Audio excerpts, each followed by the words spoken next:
As I say, I've looked through most of the 12 boxes of police statements and material placed in the library, gaining, I hope, some insights arising from my practical experience as a solicitor.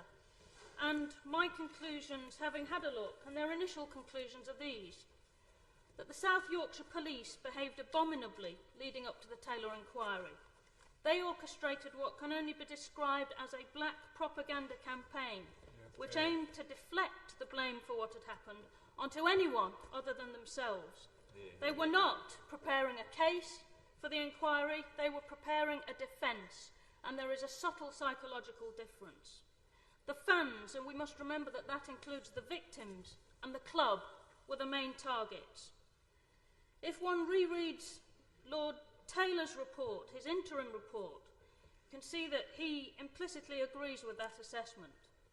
Secondly, I've discovered that there was a liaison unit which appears to have consisted of the Chief Constable, the Deputy Chief Constable, Chief Superintendent Wayne, Chief Superintendent Mountain, Superintendent Bettison, and Detective Chief Inspector Brooke, a liaison unit whose role appears to have been to orchestrate this campaign.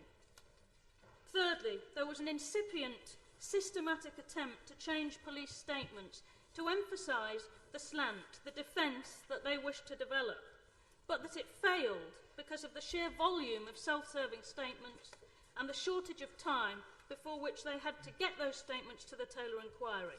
It became impractical to implement, and thus the alterations to the statements were not, in fact, significant.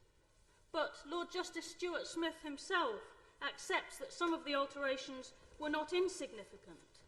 More tellingly, in my opinion, if one looks at the unamended statements, one can see from solicitors' annotations on the unamended statements what the intention was. This attempt to put a slant on evidence that was to be put also failed because Lord Taylor saw right through it.